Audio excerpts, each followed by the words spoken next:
አሰላሙ አለይኩም ወራህመቱላሂ ወበረካቱሁ። ሰላም ጤና ይስጥልን ክብራትና ክብራን አድማጭ ተመልካቾቻችን ሁሉ ሰላም ሁሉ መልካም፣ ከኛ ጋር ሁሉ ሰላም ነው። ዛሬ ሰኔ 16 2018 ዕለታዊ ወቅታዊ የምንዛሬ ዋጋ በዛሬው ዕለት ጨምሯል ወይስ ቀንሷል? እንዲሁም ከባንክ ጋር ያለው ሰፊ ልዩነት ጠቧል ወይስ ሰፍቷል የሚሉትን በጥቁር ገበያ የ17 ሀገራትን በባንክ የ8 ሀገራትን መረጃ ካተን ወደ እናንተ ከች ብለናል። ሁላችሁም ቪዲዮ ላይክ፣ ቻናሉን ሰብስክራይብ እያደረጋችሁ እስከ መጨረሻው ድረስ ተከታተሉ። እንግዲህ ክቡራን ተመልካቾቼ በዛሬው ፕሮግራማችን የያዝንላችሁ ሀገራትም የአሜሪካ ዶላርን፣ የካናዳ ዶላርን፣ ዲርሃምን፣ ዩሮን፣ የሳውዲ ሪያልን እንዲሁም የአውስትራሊያ ዶላርን፣ የኩዌት ዲናርን፣ ጆርዳን እንዲሁም የባህሬንን ፓውንድ ስተርሊን፣ የኦማር ሪያልን፣ የስዊስ ፍራንክን፣ የቻይና ዩዋንን፣ የእስራኤል ሽቅልን የነዚህ ሀገራት በዛሬው ዕለት የጨመሩ የቀነሱም ሀገራት ካሉ በዝርዝር ወደ እናንተ የአሜሪካ ዶላርን በማስቀደም እናድርስ። በዛሬው ዕለት አንድ የአሜሪካ ዶላርን ስንመለከት 182 ብር ከ77 ሳንቲም ሲመነዘር 100 የአሜሪካ ዶላር 18277 የኢትዮጵያ ብር በጥቁር ገበያ እየተመነዘረ እንደሚገኝ ዌብሳይቱ አስነብቦናል ማለት ነው። ሌላው የካናዳ ዶላር ነው። በዛሬው ዕለት አንድ የካናዳ ዶላር 129 ብር ከ09 ሳንቲም ሲመነዘር 100 የካናዳ ዶላር 12909 የኢትዮጵያ ብር ሲመነዘር ይውላል ማለት ነው።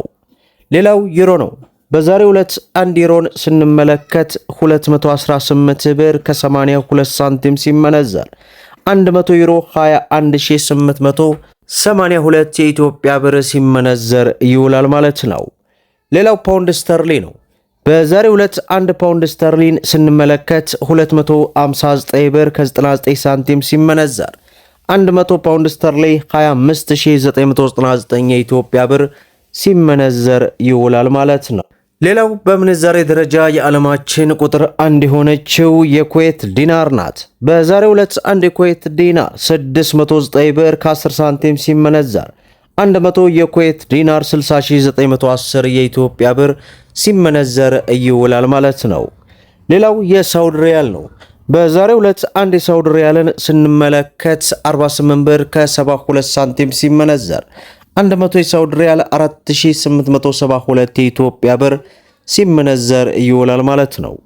ሌላው ዩናይትድ አረብ ኤምሬት የዱባይ ድርሃም ነው።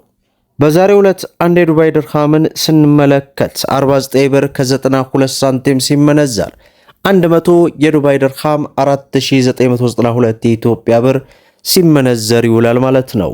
ሌላው በምንዛሬ ደረጃ የዓለማችን ቁጥር 2 የሆነችው የባህሬን ዲናር ናት። በዛሬው ዕለት አንድ የባህሬን ዲናር 507 ብር ከ60 ሳንቲም ሲመነዘር 100 የባህሬን ዲናር 50760 የኢትዮጵያ ብር ሲመነዘር ይውላል ማለት ነው። ሌላው የጆርዳን ዲናር ነው። በዛሬው ዕለት አንድ የጆርዳን ዲናር 262 ብር ከ70 ሳንቲም ሲመነዘር 100 የጆርዳን ዲናር 26270 የኢትዮጵያ ብር ሲመነዘር ይውላል ማለት ነው። ሌላው በምንዛሬ ደረጃ የዓለማችን ቁጥር 3 የሆነችው የኦማር ሪያል ናት።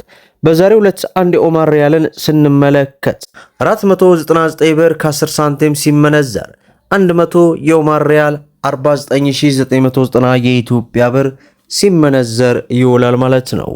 ሌላው የእስራኤል ሽቅል ነው። በዛሬው ዕለት አንድ የእስራኤል ሽቅል 59 ብር ከ72 ሳንቲም ሲመነዘር 100 የእስራኤል ሽቅል 5972 የኢትዮጵያ ብር ሲመነዘር ይውላል ማለት ነው። ሌላው የአውስትራሊያ ዶላር በዛሬው ዕለት አንድ የአውስትራሊያ ዶላር 130 ብር ከ50 ሳንቲም ሲመነዘር 100 የአውስትራሊያ ዶላር 13050 ሳንቲም እየተመነዘረ ይውላል ማለት ነው። ሌላው የስዊስ ፍራንክ ነው። በዛሬው ዕለት አንድ የስዊስ ፍራንክ 136 ብር ከ66 ሳንቲም ሲመነዘር 100 የስዊስ ፍራንክ 13666 የኢትዮጵያ ብር ሲመነዘር ይውላል ማለት ነው። ሌላው የቻይና ዩዋን ነው። በዛሬው ዕለት አንድ የቻይና ዩዋን 25 ብር ከ10 ሳንቲም ሲመነዘር 100 የቻይና ዩዋን 2510 የኢትዮጵያ ብር በጥቁር ገበያ እየተመነዘረ እንደሚገኝ ዌብሳይቱ አስነብቦናል ማለት ነው። ሌላው ኢትዮጵያ ውስጥ ካሉ ህጋዊ ባንኮች መካከል የሮሃ ፎሬክስን ዕለታዊ ምንዛሬ ዋጋ ስንመለከት ጭማሪ አድርጓል። አንድ የአሜሪካ ዶላርን 176 ብር ከ55 ገዝቶ 180 ብር ከ08 እየሸጠ ይገኛል። የእንግሊዝ ፓውንድን 229 ብር ገዝቶ 233 ብር ከ58 እየሸጠ ይገኛል። ዩሮን ስንመለከት 198 ብር ከ55 ገዝቶ 202 ብር ከ52 እየሸጠ ይገኛል። የደቡብ አፍሪካ 9 ብር ከ12 ገዝቶ 9 ብር ከ30 እየሸጠ ይገኛል። የስዊስ ፍራንክ 215 ብር ከ50 ገዝቶ 219 ብር ከ81 እየሸጠ ይገኛል። የዱባይ ድርሃምን 47 ብር ከ55 ገዝቶ 48 ብር ከ50 እየሸጠ ይገኛል። የአውስትራሊያ ዶላርን 115 ብር ከ25 ገዝቶ 117 ብር ከ55 እየሸጠ ይገኛል። የሳውዲ ሪያልን 45 ብር ከ78 ገዝቶ 46 ብር ከ69 እየሸጠ ይገኛል። የካናዳ ዶላርን 121 ብር ከ10 ገዝቶ 123 ብር ከ52 እየሸጠ እንደሚገኝ የሮሃ ፎሬክስ ዕለታዊ ምንዛሬ ዋጋ እንዲሁም በጥቁር ገበያ በዛሬው ዕለት የጨመሩ የቀነሱ ሀገራቶች ካሉ አንድ ባንድ ወደ እናንተ አድርሰናል ማለት ነው። በቅርቡ የኢትዮጵያ ብሔራዊ ባንክ አዳዲስ መመሪያዎችን ማውጣቱን ተከትሎ የጥቁር ገበያ እንግዲህ እጅግ በከፍተኛ ሁኔታ ይዳከማል ተብሎ ቢታሰብም አሁን ላይ ግን እየጨመረ እየቀነሰ ያለበት ሁኔታ ነው። የባንኮችና የጥቁር ገበያ ሰፊ ልዩነትን እንግዲህ እያጠበበ ያለው የግል ባንክ የሆነው ሮሃ ፎሬክስ ነው።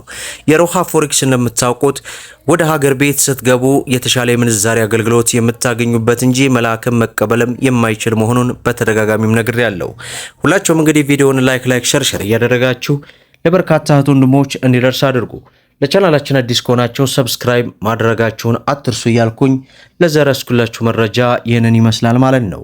እስከ ፍጻሜው ድረስ አብራችሁን ስለቆያችሁ ልባዊ ምስጋናችን እየሰጠን በሌላ ቪዲዮ እስከምንገናኝ ወሰላሙ አለይኩም ወራህመቱላሂ ወበረካቱ።